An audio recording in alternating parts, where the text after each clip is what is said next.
예수님께서 말씀하시고 다 풀어주셔서 제가 뭐 더 이상 설명을 하지 않아도 그냥 이제는 우리 주 예수 축대하고 마치고 나가도 되겠죠, 그죠? 땅의 비유를 말씀하시고 그것에 대해서 다 풀어주셨어요.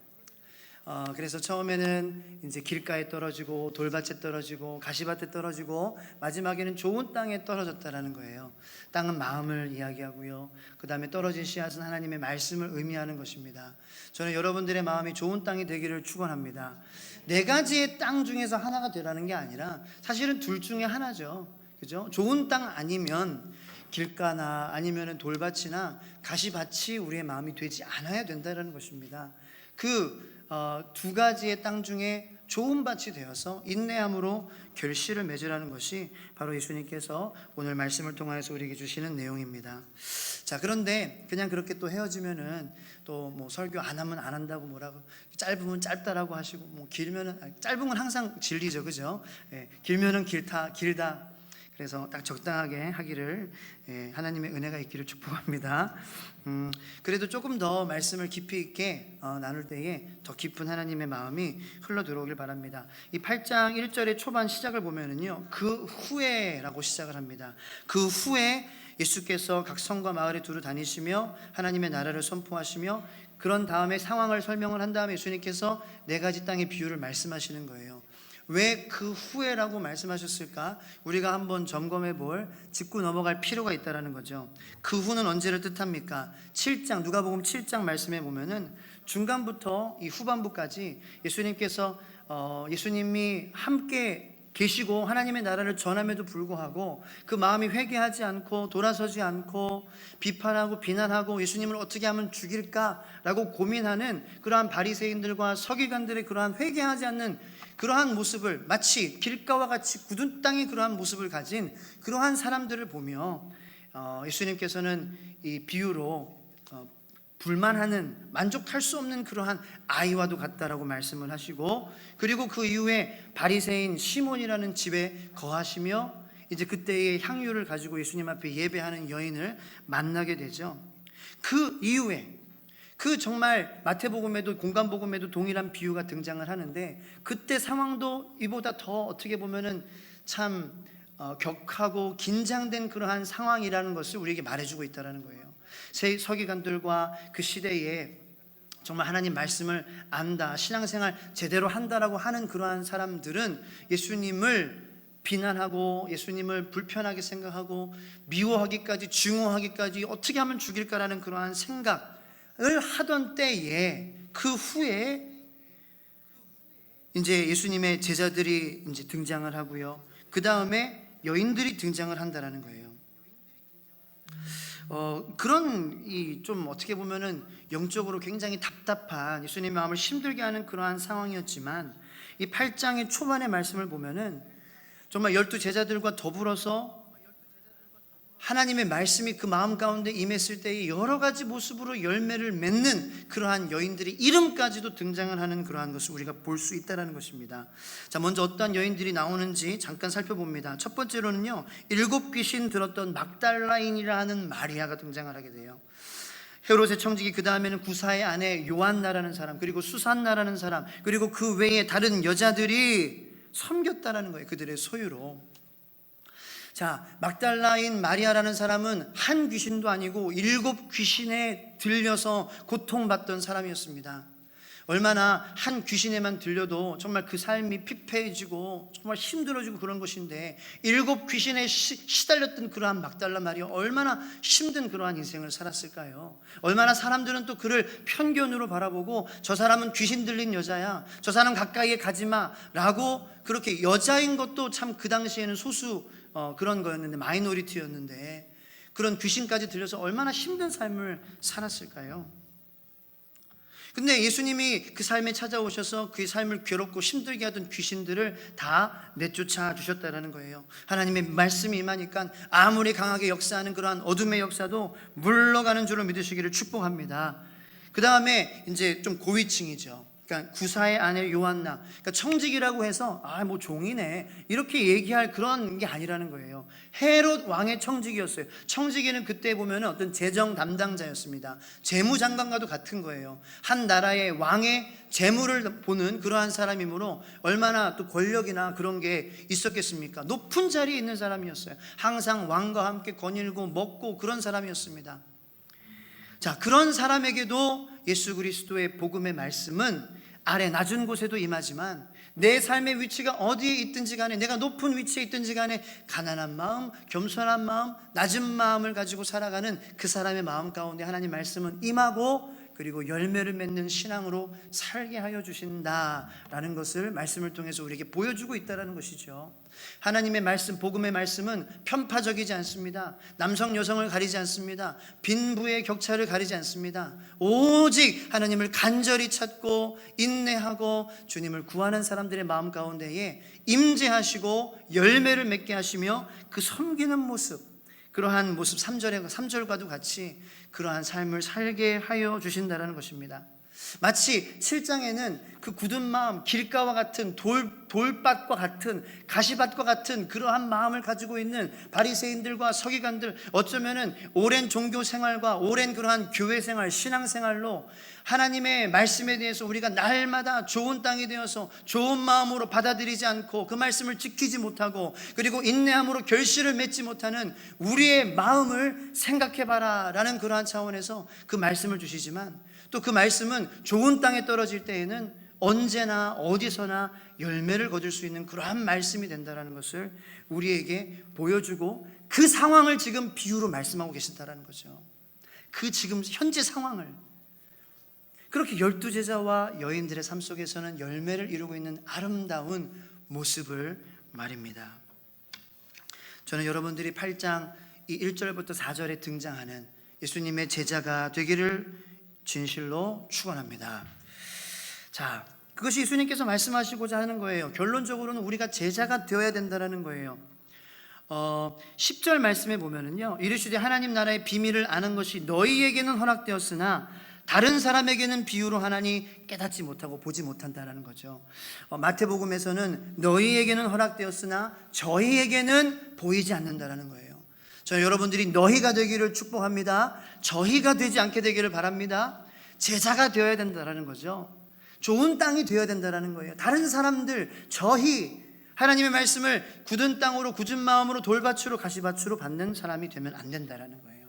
근데 이 옥토밭의 비유처럼 정말 하나님의 말씀을 좋은 마음밭으로, 좋은 마음으로 받고 순종하고 결실을 맺는 사람의 퍼센테이지가 25%밖에 안 된다는 거예요. 근데 그것이 참 맞습니다. 하나님 말씀이요. 정말 이 100사람이 예배를 드린다고 하면은 이 말씀을 좋은 말씀으로 내가 다 수용하는 거예요. 근데 수용한다라는 것은 하나님의 말씀을 내가 가리지 않고 듣는 것도 수용성이지만, 내 마음, 내 상황 가운데에 내 상황이 어찌하든지 하나님의 말씀을 감사한 마음으로 받아들이는 것도 수용성입니다. 우리에게는 그러한 수용성이 필요합니다. 여러분들 기분이 나쁘면 하나님의 말씀 조금 듣기 싫고 그렇죠? 그거는 수용성이 아니라는 거예요. 하나님의 말씀은 내가 배부를 때나 내가 배고플 때나 내가 있을 때나 없을 때나 즐거울 때나 힘들 때나 내가 눈물 흘릴 때나 내가 웃을 때나 항상 우리 마음 가운데에 즐거운 마음으로 받아들이는 것이 수용성을 가진, 좋은 밭을 가진 그러한 사람의 마음이다라는 것입니다. 이 수용성을 우리가 가져야 돼요. 예수님께서는 7장 말씀의 중간에 보면은 그 불만하는 아이들의 비유를 하시면서 그 수용성에 대한 문제를 말씀하시고 계시는 거예요. 31장 7장 31절에서 35절 말씀에 보면은 예수님께서 이 세대의 사람을, 그러니까 꼭 바리새인과 서기관들뿐만 아니라 마음이 수용하지 못하는 불만을 가진 그러한 사람들, 다시 말해서 굳은 땅과 같은 사람들을 이제 비유하면서 말씀하시는 거예요. 그래서 장터에 앉아서 서로 불러 이르되 우리가 너희를 향하여 피리를 불어도 너희가 춤추지 않고 우리가 곡하여도 너희가 울지 아니하였다 함과 같도다. 이게 무슨 말입니까? 옛날 이스라엘의 어린이들도 역할극을 했다라는 거예요. 그래서 이제 애들끼리 모여서 장터에 모여가지고 야 우리 놀자 해가지고 이제 피리를 불면서 잔치놀이를 하는 거예요. 결혼식 놀이를 하는 거예요. 그런데 우리도 애들 노는 거 보면 항상 그렇지 않습니까? 뭘 해도 불만하는 아이가 꼭 하나씩은 있어요. 그래서 이거 해도 난 싫어, 저거 해도 싫어. 근데 꼭 중재하는 그런 착한 어린이들도 있어요. 아 그래? 그러면 네가 신랑해, 네가 신부해. 그래도 그 아이는 전혀 그냥 다 싫다는 거예요. 나 신랑도 안 해, 나 신부도 안 해. 그럼 우리 놀이를 바꿔볼까? 우리 잔치놀이 하지 말고 결혼식 놀이 하지 말고 우리 장례식 놀이 해볼까? 아 나 그것도 싫어. 그렇다라는 거예요. 뭐든지 다 싫다라는 거예요. 세례 요한이 말씀하시는 그러한 말씀 가운데 저는 귀신 들린 사람이다, 세례 요한에 대해서 그렇게 말하고, 예수님에 대해서는 먹고 즐기는 그러한 풍류 같은 그러한 사람이다 그러면서 세례 요한의 말씀도 싫다 그러고 예수님의 말씀도 싫다 그러는 그러한 굳은 마음에 바리새인들을 꼬집어서 말씀하신다는 거죠. 저는 여러분들의 마음이 이러한 마음이 되지 않게 되기를 축복합니다. 여러 가지 모습을 수용할 수 있는 것이 바로 예수님 믿는 사람의 마음이라는 거예요. 옆에 사람에 대해서도 그래요. 우리가 꼭 아는 그러한 사람뿐만 아니라 좀 모르는 그러한 사람들도 좀 수용하세요. 좀 받아들여 주세요. 내가 내 스타일이 아니더라도 그 사람을 정말로 받아들여 줄 수 있는, 그리고 예수 그리스도의 따뜻함을 남길 수 있는 그러한 사람이 정말 좋은 맛을 가진 예수님의 제자라는 것이죠. 뭘 해도 싫어하는 아이는 결국 자기가 원하는 대로 해야지 만족하는 아이라는 겁니다. 그런 아이는 어떻게 보면은 이기적이고 고집센 아이라고 우리가 합니다. 조금 더 직설적으로 얘기하면은 교만한 아이라는 거죠. 자기밖에 모르는 거예요. 정확하게 어떤 것이 싫어서 거절하는 것이 아니라 내가 하고 싶은 대로 하고 싶은 고집이 강한 아이입니다. 예수님은 그렇게 굳은 마음을 가지고 믿음이 없는, 수용하지 못하는 그러한 마음을 가진 사람들을 가리켜 믿음 없고 패역한 음란한 세대라고 이야기하고 있다는 것입니다. 그리고 나서 곧바로 바리새인인 시몬의 집에 들어가서 이제 함께 식사를 하시고 향유를 부은 그러한 이제 여인의 예배를 받아주시죠. 어떻게 보면 그 이야기도 다 연결이 돼 있어요. 좀 이따가 이야기를 하겠습니다. 수용성의 문제라는 거죠. 간단하게 말씀을 드리면 바리새인, 시몬이라는 바리새인은 예수님을 초청하기는 했습니다. 근데 그의 마음이 굳어 있었어요. 그래서 예수님에 대한, 그리고 그 여인의 예배에 대한 불만을 가지고 있었다는 것입니다. 그 여인이 눈물로 예수님께 나와 무릎 꿇고 눈물로 발을 적시고 머리카락으로 그 발을 닦고 그 비싼 옥합을 깨어서 향유를 붓고 그렇게 예배할 때에 이 바리새인 시몬은 마음 가운데에 이 사람이 정말 선지자라면은 이 여인이 얼마나 큰 죄인이라는 것을 알았을 텐데, 그렇게 알았더라면은 이 여인이 하는 그러한 행동을 멈추게 했을 텐데 그렇게 비판을 하고요. 그리고 이 여인에 대해서도 주변에 있는 사람들은 이렇게 비싼 향유를 가지고 더 좋은 사람들, 이렇게 불쌍한 사람들을 돕고 좋은 일을 할 수 있는데 이렇게 낭비하다니, 그리고 이 죄인이 이렇게 나와가지고 우리가 이렇게 대화하는데 껴들다니, 이러한 불만과 불평을 가지고 예수님과 사람에 대한 불만을 하고 있었다는 거예요. 수용하지 못했습니다. 그것에 대해서 예수님께서는 45절, 46절 말씀에, 44절, 45절, 46절 말씀에 언급하십니다. 일단은 44절 말씀에 너는 나에게 발 씻을 물도 안 줬다라는 거예요. 예수님을 초청하기는 했지만 기본적으로 그 당시에 그러니까 손님이 오면은 발을 씻는 물을 대접하는 것은 그 손님에 대한 기본적인 예의였습니다. 예수님을 집으로 모시는 거는 할 수 있지만 기본적인 그러한 예의도 갖추지 않았던 굳은 마음이었다라는 거죠. 그러므로 입은 맞출 수 있겠습니까? 예수님께서 말씀하시는 감람유도 부을 수 있겠습니까? 그것을 예수님께서는 꼬집으시고 계시다라는 거예요. 저는 오늘 이 말씀을 통하여서 우리의 마음이 어떠한 상태인가, 굳은 마음은 아닌가. 그래서 예수님을 마음에 모시기는 하지만 정말 그 예수님을 우리가 그 최소한의 그러한 예의와 그러한 마음을 갖춰서 주님의 발을 씻어드리고 있는지, 그리고 더 나아가서는 눈물로 그의 발을 씻기고 있는지, 향유로, 감람유로 그의 머리에 붓고 있는지 우리의 마음을 점검하는 그러한 시간이 되기를 바랍니다. 호세아 10장 12절 말씀에 너희가 자기를 위하여 공의를 심고 인애를 거두라. 너희 묶은 땅을 기경하라. 지금이 곧 여호와를 찾을 때니 마침내 여호와께서 오사 공의를 비처럼 너희에게 내리시리라. 하나님의 은혜가 여러분들의 삶과 가정과 자녀에게 비처럼 내리시기를 예수님의 이름으로 축원합니다. 굳은 땅을요 다시 옥토로 만들려면 젖어야 돼요. 딱딱한 땅을 다시 소프트하게 부드럽게 만들기 위해서는 물이 필요하다는 것입니다. 물은 어디서 내려옵니까? 하늘에서 내려온다는 것이죠. 자, 호세아는 그 당시 이스라엘의 상황이 비록 나라는 잘 살고 비록 군사력으로는 강건하고 경제적으로는 잘 살고 있었을지는 모르지만 그들의 마음 가운데에 굳은 마음으로 하나님과는 거리가 먼 하나님의 말씀을 온전히 마음 가운데에 뿌리고 순종하고 그리고 열매를 거두지 못하는 그러한 삶을 살고 있었다라는 거예요. 마치 우리나라 대한민국의 그러한 삶, 대한민국에서 신앙생활하는 저희들의 그러한 모습과도 굉장히 그러한 비슷한 배경이라는 거죠. 살기는 좋아지고 편에는 졌지만 우리의 마음 가운데에 정말 그렇게 하나님을 간절히 찾는 그러한 마음밭이 참 좋아서 인내로 결실을 그러한 이루는 그러한 저희들의 삶은 참 힘들어졌다라는 거예요. 그러한 삶을 사는 사람들을 보기가. 그 하나님의 비가 내리기 위해서 호세아는 이렇게 해결책을 우리에게 마련해주고 있습니다. 첫 번째로는 마음에 좋은 것을 심어야 된다는 거예요. 오늘 그 호세아 지금 읽은 10장 12절 말씀에 공의를 심고 인애를 거두라. 다른 한국어 번역 버전에는 보면은 정의를 뿌리고 사랑의 열매를 거두라라는 거예요. 시편 126편 말씀에도 내가 눈물로 씨앗을 뿌리는 자는 기쁨으로 거두리로다라는 그러한 말씀이 있습니다.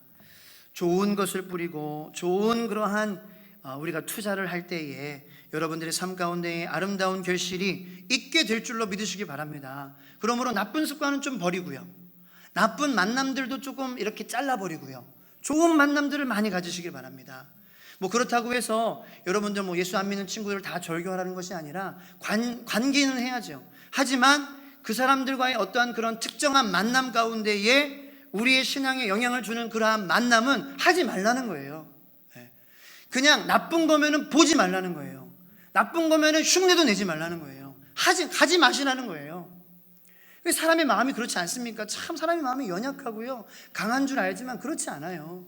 저도요, 정말 저도 연약한 사람인데요, 연애할 때에 정말 진짜 손만 잡았으면 좋겠다. 손 잡으면 안고 싶고요, 안고 싶으면 안으면 또 뽀뽀하고 싶고요, 뽀뽀하면은 다 하고 싶습니다.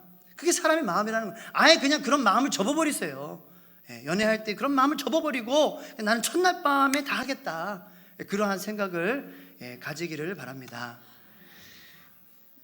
제가 이제 첫날 밤에 이제 장인어른 목사님의 타이도 반이고 저희 부부의 자의도 반이고 첫날 밤을 함께 보내지 않았어요.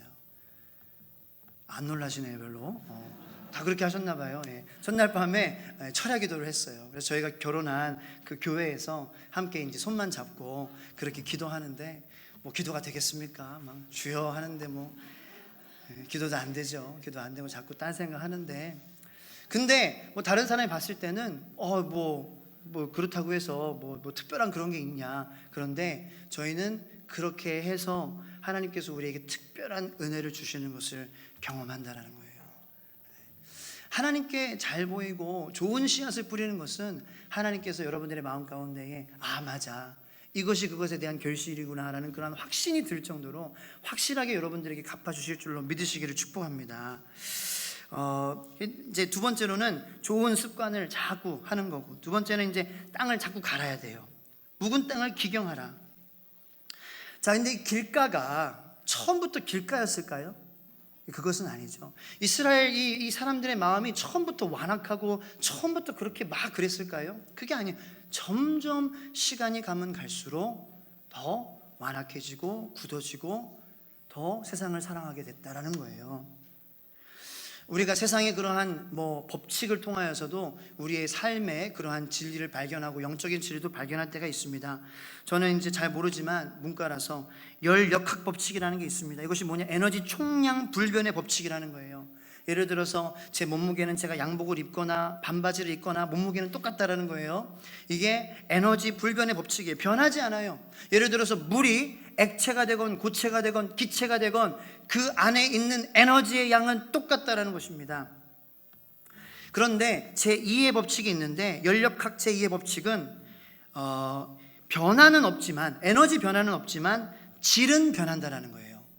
예를 들어서 물이 쏟아지잖아요. 그 쏟아진 물을 다시 담았을 때에 마실 물이 될 수 없다라는 거죠. 질은 시간이 지나면 변할 수밖에 없다라는 것이 이 연력학체 이해 법칙이라는 것입니다. 근데 이게 얼마나 우리의 삶 속에서 많은 부분에 적용되는지 몰라요. 특별히 가정이 그렇습니다. 부부가 그렇습니다. 여러분들 결혼한 지 5년, 10년, 15년, 20년 되신 분들, 제가 질문 하나 하겠습니다. 왜 그러십니까? 반응이 없으시네요. 왜 그러냐는 거예요. 왜 그렇게 무덤덤하세요? 우리가 정말 결혼한 것을 매일 후회하고, 야, 너 한번 너 죽고 나 죽자 하면서 맨날 싸워가지고 그렇게 되는 게 아니잖아요. 그냥 시간이 흐르면서 그렇게 무덤덤해지는 거예요. 경기도 광주나 이런 데 보면 카페나 이런 식당들이 많이 있는데, 거기에 이제 꼭 불륜하는 사람들이 많이 있다는 거예요. 그런데 불륜하는 사람하고 부부의 차이가 뭐냐면은, 불륜하는 사람은 서로 먹여준대요. 근데 부부는 치워라, 네가 먹어라, 묵자, 우리 묵자. 여보, 말하지 마라, 그냥 먹어라, 그냥 먹어. 그냥 먹기만 한다는 거예요. 그래서 불륜은 막 다정하게 먹여주고 이러면은 이제 불륜이다라는 건 그런 얘기도 있습니다. 저도 그런 것 같아요.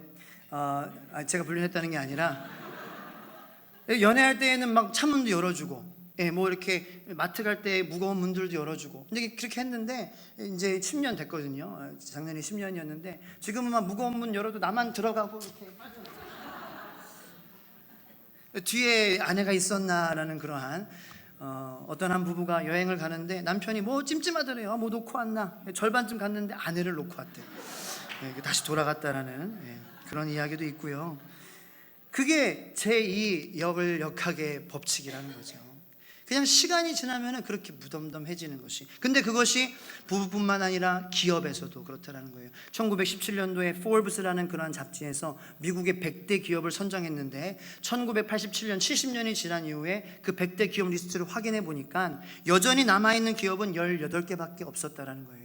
더 충격적인 사실은 82개가 사라졌는데 61개의 기업은 흔적도 없이 완전히 싸그리 망해버렸다는 거죠. 아니 뭐 그들이 우리는 기업하면서 우리는 망합시다라는 그런 결단을 하고서 뭔가 사업을 했겠습니까?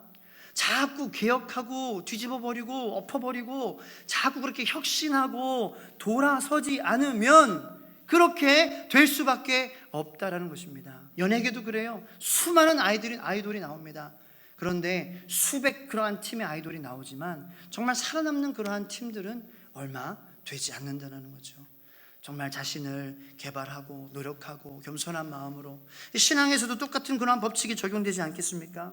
가만히 있으면 굳어버리는 것입니다. 보이는 사람과의 관계도 우리가 개선하지 않고 자신을 낮추지 않고 자꾸 혁신하지 않으면 그렇게 소홀해질 수밖에 없는데, 우리가 보이지 않는 하나님을 섬기는 것이, 물론 하나님이 천지를 창조하셨죠. 예수님이 이 땅 가운데 계셨죠. 십자가에 못 박혀 죽으셨죠. 그리고 부활하셨죠. 승천하시고 다시 오실 것이죠. 확실한 진리입니다만 보이는 사람과의 관계에서도 그렇게 소원해지고 무덤덤해지는 저희들인데, 그런 하나님을 우리가 믿으면서 정말 인내로 노력하지 않으면 그 믿음의 결실이, 천국의 열매가, 구원의 열매가 어찌 맺혀질 수 있겠냐라는 것입니다. 우리의 영적인 신앙도요 변질됩니다. 가만히 있으면 소멸되어 버립니다. 100년 전통의 교회가 초심을 가지고 매일마다 정말로 회개하고 뜨거운 마음으로 예배하는 그러한 교회는 아주 드물 것입니다. 그런데 예배를 가면 영국도 그렇고요, 예배가 죽어 있어요. 대부분의 그러한 예배는 죽었어요. 감동이 없습니다. 그냥 습관적으로 나오는 거예요. 근데 그렇게 죽은 예배를 드리면서 그 사람들의 마음은 전혀 불편하지 않습니다. 근데 타락하기로 우리가 그렇게 소원해지기로, 예수님 앞에 차가워지기로 결의하고 그렇게 한 게 아니잖아요. 시간이 지나고 우리의 가만히 있을 때에, 인내하지 않을 때에는 그냥 굳어져 버린다는 것입니다.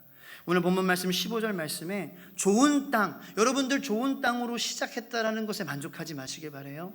왜냐하면 좋은 땅도 중요해요. 왜냐하면 착하고 좋은 마음으로 수용성을 가지고 말씀을 듣잖아요. 그런데 지키고 인내하는 그러한 마음이 있어야 결실하는 자니라 예수님께서 말씀해 주시고 있다는 것입니다. 저는 여러분들의 가정이, 여러분들의 교회가, 무엇보다도 여러분들 개인의 구원이라는 천국의 열매가 인내함으로 여러분들의 마음을 계속해서 지키고 계속해서 갈고 계속해서 기경함으로 하나님의 약속을 다 받으시는 그러한 여러분들이 되기를 예수님의 이름으로 축복합니다. 히브리서 10장 36절 말씀에도 동일한 말씀이, 너희에게 인내가 필요함은 너희가 하나님의 뜻을 행한 후에 약속하신 것을 받기 위함이라. 우리가 좋은 땅을 가지고 시작한 것에 만족하면 안 된다라는 거예요. 중요한 것은 열매가 맺혀지는 삶이냐라는 거죠. 그 땅을 계속 갈아야 돼요. 어떠한 노력입니까? 인내해야 합니다. 주님을 찾는 것을 계속하는 것입니다. 세상은 점점 편해졌지만, 점점 살기 좋은 것이 되었지만, 그러므로 인내하는 것이 부족해졌어요. 며칠 전에 이제 형님하고 제 이제 아내의 오빠하고 대화를 하면서 세상이 너무 좋아졌다. 막 이게 내비치면 바로 나오는 거예요. 마트를 찾는데 마트를 딱 치니까 가장 가까운 마트 최적의 길이 딱 나오는 거예요. 와, 새삼 그걸 느꼈다니까요. 새삼 이렇게 좋은 세상이구나. 그런데 그 말을 주고받으면서 그런데요, 저기 목사님, 참 그런 편한 것도 있지만 참 그래서 여유가 없어졌다는 거예요. 왜냐하면 옛날에 조금 이렇게 그 삐삐나 그런 거 없었을 때는 좀 한 30분 기다려도 그냥 뭐 화내지 않았어요. 뭐 그러려니 버스 놓쳤겠구나. 그런데 지금은 막 시간 5분 전인데도 전화해가지고 야, 오고 있어? 확실하지? 꼭 와야 돼? 늦으면 안 돼? 너 미리 와야지 막 이러면서 막 닥달한다라는 거죠. 영화도 이렇게 조금 막 이렇게 못 보면은 다음 영화 한 2시간 이렇게 막 데이트 빵집에서 우유 마시면서 빵 먹으면서 데이트하곤 했잖아요. 그죠? 그런데 요즘은 바로바로 그냥 막 해가지고 남는 시간 전혀 없어야 돼요. 막 이번 놓치면 다음 영화라도 봐야 하면서 막 자기는 그런 것도 체크 안 해 하면서 막 싸운다라는 거죠. 그러면은 그렇게 해가지고 그런 여유, 인내가 없어요. 근데 우리가 그런 세상에 살면서 우리가 연약한 사람이기 때문에 신앙에도 영향을 받는다는 거죠. 기도 잠깐 하고 응답되지 않으면 나가지 않는 거예요. 저희 교회 물론 대단하시죠. 수요 예배 출석을 보면은 점점 줄고 있어요. 저희 교회도 지난주 32명이면은 주일 출석이 250명인데 한 10% 정도밖에 오시지 않았다라는 거예요. 뭐 정죄하는 것이 아니라 그게 현실이라는 거죠. 우리가 인내해야 될 것이 있는데 그것이 뭐냐? 주님을 찾는 것인 줄로 믿으시길 바랍니다. 기도하는 인내가 필요해요. 왜냐? 기도하는 인내가 필요하면, 성령을 찾는 구하는 인내가 필요하면, 그러한 세상의 법칙은 우리를 끌어당기고 우리를 내리고 변질되게 하고 소멸되게 하지만, 하늘에서 내려오는 그러한 축복이 우리를 끌어당겨주고 우리를 올려줄 때에, 마치 가나의 혼인잔치에 첫 포도주보다 예수님께서 계실 때에, 말씀에 순종할 때에 더 좋은 포도주가 뒤에 나왔던 것 같은 그러한 놀라운 축복이 우리들의 삶에서 이루어질 것이기 때문입니다. 저는 여러분들의 삶이 그러한 삶이 되기를 축복합니다. 성령의 법칙은 이 제2 열역학의 법칙을 초월합니다. 주님이 함께 계시면은 1년, 2년, 3년 더 시간이 가면 갈수록 뜨거워지는 것이고 살아있는 것이고, 여러분들 당대에 받은 그러한 믿음보다 후대에 자녀들이 누릴 그러한 축복이 30배, 60배, 100배 결실을 맺게 되기를 축원합니다. 그것이 성령의 법칙이에요. 하나님 법칙은 반드시 확실하고 반드시 진리입니다. 이루어지게 될 것입니다. 교회도 3년차, 저희 교회 3년차지만 4년차가 더 뜨거워지길 바랍니다. 30년, 40년 더 뜨거워지는 교회가 되기를 바랍니다. 자연의 법칙이 아니라 주님을 모시고 살아가는 사람은 처음보다 더 좋은 향기를 낼 수밖에 없는 것이 말씀의 법칙이라는 것입니다. 그러므로 7장에 나오는 이 마지막 후반부에 나오는 이 향유 부은 여인은 다 연결이 돼요. 하나님 말씀은 인내했어요. 좋은 땅으로 시작했어요. 그것도 좋은 거예요. 하나님 앞에 나아갔죠. 예수님 앞에 나아갔죠. 그리고 예배하기 시작했죠. 그것도 좋은 마음이에요. 복이에요.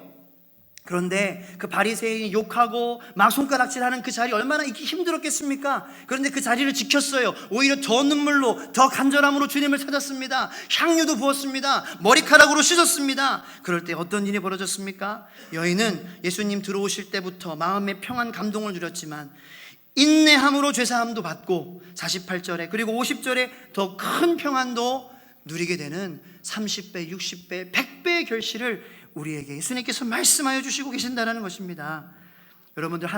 여러분들을 잡아당겨 주시는 중력의 법칙이나 세상의 법칙은 우리를 끌어당기고 우리의 신앙을 피폐하게 만들고 굳어지게 만들지만, 하나님 은혜의 비가 하늘에서부터 내려오고 여러분들을 잡아서 세워주시는 그러한 축복이 있게 될 계기를 예수님의 이름으로 축원합니다. 성령의 은혜의 공급이 있게 되기를 바랍니다.